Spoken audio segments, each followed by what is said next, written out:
Siifan osoo hin baane gurbaan keenya kun waan hin dhaamu qabu. Akka jaan namicha sangaa kiyya hateetu sanguma kiyya na gurguruu deemaa jaan. Abbee sii galaa jirti dubbiin suuta jaadha.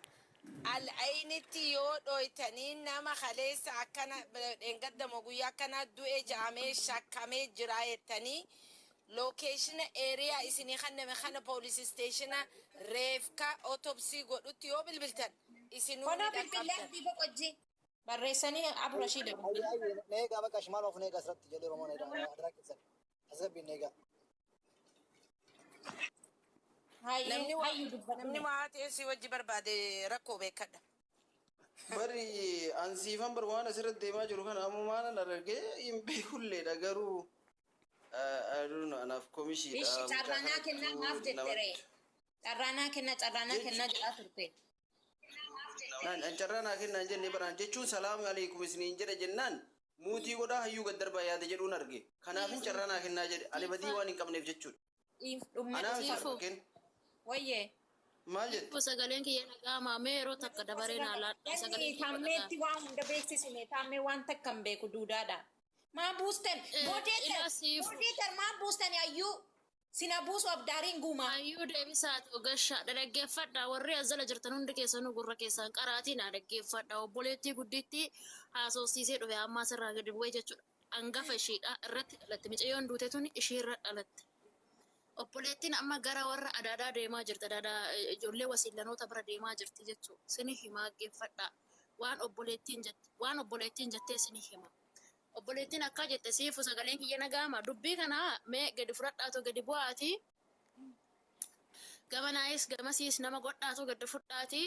Waan jedhamu kana obboleewwanis fidadhaati galfadhaati irraa haasaa. Obboleettiin akka jette obboleettiin tiyyaa dawwaltee garaashina himattee turtee abbaan manaashii motorarraa kufee du'ee motora ishumatu bitee fi siifuna dhagaamaa jira sagalee kee kana waraabbadha warri waraabbachuu feetan.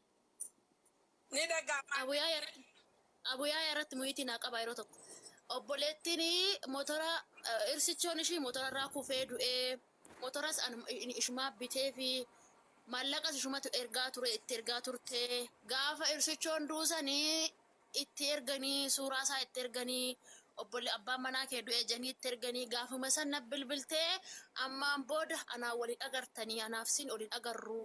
Hoon jiraadde yoon du'e gaafan du'e reeffa kiyya isa biratti naaf awwaalaa jettee amaanaa nuun jettee deemtee isa biratti na awwaalaa jettee obboleettii tiyyaa namni ajjeesnee ofumaan duutee himattee jirti jettee obboleettiin hangafte jechuudha. Obboleettii hangafaa jedhe. Obboleettii siin sun immoo barreeffamaa jette. Barreeffama kan ergame jette. Obboleettii xiqqittii saasofteerti waan aanan dubbatina. Obboleettii xiqqittii saasofteerti. Obboleettiin guddittii qansiraan hojjennee bulaan jetteerti. Obboleettii xiqqittii nurratti ganni qoy ganni. No wanni kun hin hojjetu. Micayyoo yaa dhuftu waan kanatti hin amanina dura ganni micayyoo dhiyeechitee asitti baatee viidiyoodhaan no kuniin fudhatama hin qabu akka ijoollee Oromoo yeroo hunda waan akkanaatiin hin gowwoomina. Abboleettii sun echatti argite barreeffama jechaa turte malee sagaleedhaan natti haasofte jechaan ture dhaggeeffachaan ture. Barreeffama sana argine malee. Obboleettii hangafti sini obboleettiif hangaf amma wanni godhamu tiiktook obboleettii hangafti taa'ananii haa dhuftu ishii dhuftee sirraa ayyaatu.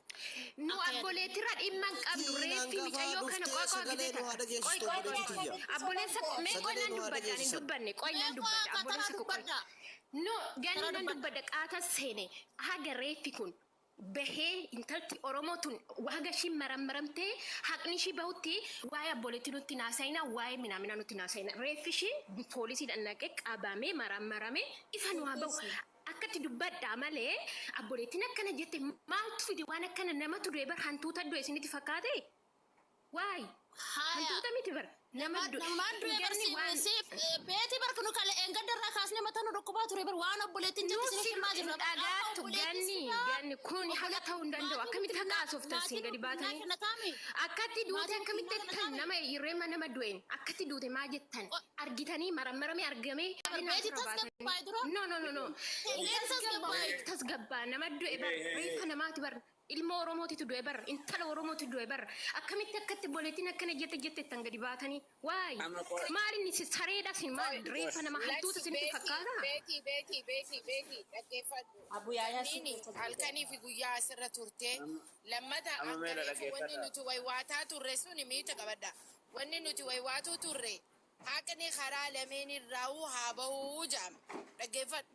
Kadu illeen teenya ijoollee shakkamtetuun illeen teenya waan kana ta'eef jecha obboleettii haati isiitii fi abbaan isii dhaleef bilbilaan akkana naan jette yoo kajaamu ta'e silaa xiqqoo laaffisa eenyu gaariidha. Soorettiin isaa dhuftu Jamiilaan waan dhageesse akka dhageessetti waan himtuufi abdii guutuun irraa qabaa.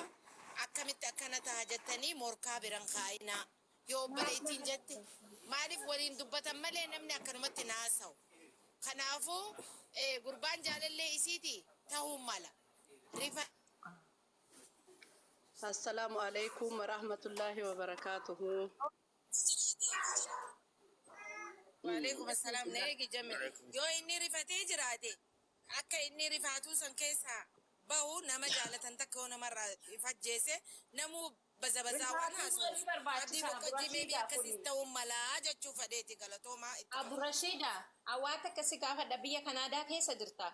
Nama takka yoo makiinaan dha'e poolisni osoo footoon kaasin reeffa sana lafaa kaasaa? Amma gaassanii baragguu poolisni dhaqanii fi poolisaan Madaamni footoon kaastu? nuu kannani. Malee abbaa sadiif hin kannanii guma san otopsii kaasanii suuraan san otopsii ja'amtii ni maramaa. So abbaa diinaadha biyya teenyattiis ammoo kannamu reef kaawwajjisi kannama sibuddi nina xiqqoonin aare. So kana amma maaliifii fi jarri lachuu waan keenya ta'eef mee tarkaanfii fuunu isaan miidhuu yookiin isii haqasii baafne jechuu lameenuu wal qixxeessine akka deemnuun barbaada. Dhiifamaa wajji. Ijoollee warri seesaraa nama baay'eedha wal lolchee. Namni ergaan ergattan deebii yoo barbaadan na dubbisa. Titadhaa kaatiniin waan irra gahee isinitti himuu danda'a. Sooretti dubbadhu. Nama isii bakka. Abu Yaayaa sin keessa jiranii. Assalaamu alaikum. Waan dhugaa nu haa dubbisu dhiiga lamaanii dhiiga isii rabbi haa baasu. Nu hundayyuu. Sooretti in dubbata al tokko waa isinii midhaasa. Manni eega baname manni seera qabaatu qaba.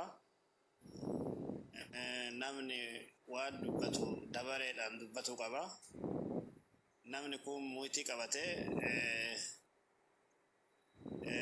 dhaggeeffatuu qaba. Walitti deddeebisuun baay'ee gaariin ta'u mana illee hin kabachiisu akkasitti jechaadha. Amma wanni jiru yoo jiraate gara kiyyaawwan jechuu barbaade wanni wahii eega shakkiin wahii argame ilkaan mutaan seene jedhani. Ilkaan mutaan seene jedhani. Namni tokko eega shakkame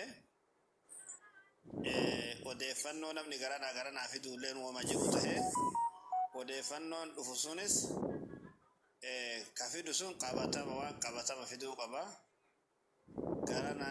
Garanaayis gara lachiyyuu waan qabatama ta'e fiduu qaba. Walitti guuramee cuunfamee ka dhugaa ta'e keessaa fudhatuulleen hin danda'ama jechuudha. Hin danda'ama. Kanaaf wanni an jechuu barbaadu asirratti yeroo ammaa kana teknooloojiin turee jira. Asirraa wal qocoluu osoo hin taane asirraa wal loluu osoo hin taane gama mana yaalaatitti deemanii wanni akkanaa shakkiin hin jira. Harka namaati immoo akka jedhamu kana ofii of ajjeefte moo rabbituu gartee gasii guyyaan ga'ee gartee hunduu osoma guyyaan ga'uyyuu garuu sababa wayii rabbii dheegasanii namatti godha. Akkamiin duute seeraan gaafatamuun sirriitti danda'ama.